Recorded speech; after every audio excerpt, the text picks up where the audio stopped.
Bonjour mes amis, j'ai décidé de vous parler aujourd'hui de la cornaline. La cornaline est une pierre que j'affectionne extrêmement. C'est une pierre de joie, d'abondance. Euh, voilà, c'est une pierre qui par sa couleur, comme vous pouvez le voir déjà, donc c'est une couleur assez franche dans les oranges, hein, j'espère que là vous la voyez bien. Voilà, ici nous avons une cornaline brute, un tout petit peu poli, mais qui est quand même sur un socle assez brut, n'est-ce pas? Et surtout naturel. Et ici, nous avons une cornaline chauffée. Alors, euh, la cornaline, donc comme je vous disais, c'est une pierre de joie, une pierre qui va vous permettre de vous accepter, de rentrer dans votre intimité par une entrée la plus joyeuse possible. Cette pierre est principalement une pierre du deuxième chakra, celui qui se trouve sous le nombril. Donc c'est une pierre de force vitale. Elle gouverne le ventre. C'est une énergie, elle vous apporte une grande énergie, mais cette énergie est majoritairement là en douceur. C'est une pierre qui a beaucoup de vertus par elle-même, qu'on a besoin de garder avec soi quasiment en permanence, parce qu'elle développe en fait ses caractéristiques petit à petit. Elle a également la capacité d'aider à ce que les autres pierres que vous souhaitez utiliser soient plus accessibles, que leur énergie vous arrive plus facilement. Donc pour revenir vraiment aux qualités, on va dire d'abord totalement physiques de la cornaline, donc c'est une pierre qui travaille beaucoup sur le renforcement physique du cœur, donc vraiment sur le cœur lui-même. Elle travaille sur la qualité des vaisseaux sanguins et sur la circulation du sang. Si on veut par contre travailler sur le fait de tonifier son sang, il faut l'associer à de la jaspe rouge. Elle a également donc de grandes vertus sur tout ce qui concerne le ventre, contre les ballonnements, contre les douleurs, les colites, les douleurs de ce type-là. Elle va vous aider également justement à calmer tout cet espace-là et à vous permettre soit de travailler sur une notion d'amaigrissement ou sur une notion de prise de poids selon ce que vous avez besoin. Parce qu'elle va travailler sur le ventre, sur l'apaisement de toute cette zone-là, qui est également un endroit vraiment impacté lorsque vous faites un régime, lorsque vous souhaitez améliorer votre alimentation. En tout cas, la digestion de cette alimentation. Sur le plan psychique, pardon, c'est d'abord et avant tout cette couleur, cette magnifique couleur orange hein, là qu'on peut voir. Là, vous avez un bijou. Je vous présente un collier. Pourquoi un collier? Parce que c'est une pierre qu'il faut porter aussi au niveau du cœur. D'accord? Voilà, donc c'est une pierre qui va travailler sur le réchauffement et la sécurisation. Vous allez vous sentir psychologiquement réchauffé et sécurisé si vous portez ce type de pierre sur vous.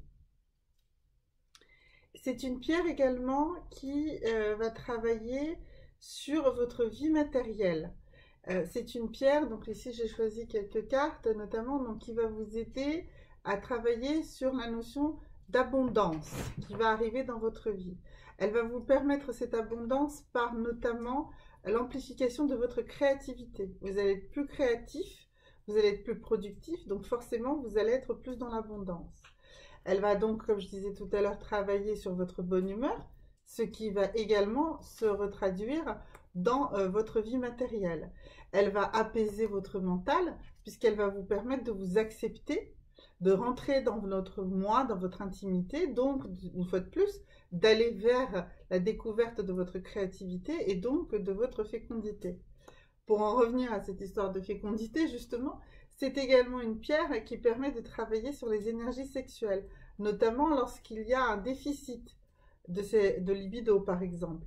Elle travaille pour les deux membres du couple. Hein. Elle peut être appliquée au niveau du sexe des deux partenaires. Donc c'est vraiment une pierre qui va vraiment travailler tous ces aspects d'énergie. Hein. Donc là, je reviens sur l'énergie sexuelle, mais aussi de l'énergie créatrice, donc qui va passer par de l'abondance, n'est-ce pas? Voilà, elle va vous permettre donc de calmer votre mental, de vous recentrer sur vous-même, de vous accepter, et donc du coup d'être de meilleure humeur, et une fois de plus, donc de pouvoir travailler plus, de manière beaucoup plus sereine, d'accord? Voilà, elle peut se porter en bijoux. Lorsqu'elle se porte en bijoux, elle se porte principalement au niveau du cœur. Donc c'est pour ça qu'ici je vous présente un collier. Je vous ai dit que c'est une pierre que j'affectionne beaucoup, donc je l'ai sous plein de formats différents. Là en l'occurrence elle est sous une forme de collier. Elle peut se porter dans une poche, que ce soit la poche droite ou la poche gauche. Et vous pouvez également boire son eau. Mais il faut la boire avant 17 h puisque c'est une pierre qui est assez énergisante. Je vous expliquerai dans une autre vidéo que vous retrouverez en lien, comment on prépare une eau de pierre. Avant de venir sur la partie médecine chinoise, parce que c'est souvent la médecine chinoise qui nous a apporté beaucoup d'éléments également sur la lithothérapie, je voudrais faire juste le point sur la façon de purifier. Alors, nous pouvons purifier les pierres de plein de façons différentes. On peut utiliser de l'encens. Moi, personnellement, j'aime bien faire ça avec un bloc ou plusieurs blocs d'améthyste, une pierre d'améthyste que j'affectionne énormément également et dont je vous parlerai bientôt aussi. Donc on peut la poser comme ça sur un amas d'améthyste, on peut la passer dans une fumée d'encens. On peut la mettre dans l'eau, ça serait dommage hein, lorsque vous êtes face à un bijou, c'est vraiment dommage de le mettre dans l'eau parce que ça va vraiment le fragiliser. Donc du coup, moi j'aime bien pour ça plutôt un amas d'améthyste. Pour la recharger, c'est une pierre de joie, c'est une pierre de couleur orangée, elle aime le soleil et idéalement vous pouvez la poser sur un amas de cristal de roche. Alors vous n'êtes pas tous obligés d'avoir un aussi bel amas que cristal de roche que celui-là, mais celui-là vient des Alpes. Donc c'est vraiment un cristal, un amas de cristal de roche absolument magnifique. Et donc on peut la positionner comme ça pour la recharger. Voilà, donc je vous ai mis un exemple. Ici nous avons, contrairement donc à ici une cornaline totalement brute, ici une cornaline travaillée pour être en bijoux, ici nous avons une cornaline chauffée. Elle a les mêmes vertus que l'autre, mais comme son énergie est encore plus décuplée, elle n'est pas recommandée celle-ci d'être portée au niveau du cœur. Vaut mieux la porter dans une poche. Hein. On a dit donc la poche de droite ou la poche de gauche, c'est indifférent. Voilà. Et je voudrais juste faire un point sur la médecine chinoise et qu'est-ce qu'elle nous dit de la cornaline. Donc, la médecine chinoise considère qu'il y a entre chaque saison un temps tampon d'intersaison.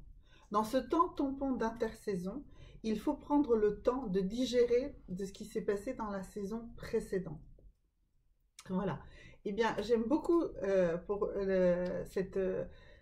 cette vision de la médecine chinoise pour la cornaline, puisque nous avons dit que c'était la pierre qui gouverne le ventre, qui vous permet justement de travailler sur votre digestion. Donc c'est aussi une digestion d'un point de vue psychologique.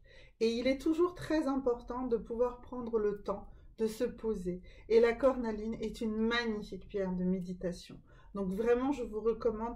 Alors, vous n'êtes pas obligé d'en avoir une aussi grosse. Celle-là est vraiment magnifique et je m'en sers beaucoup.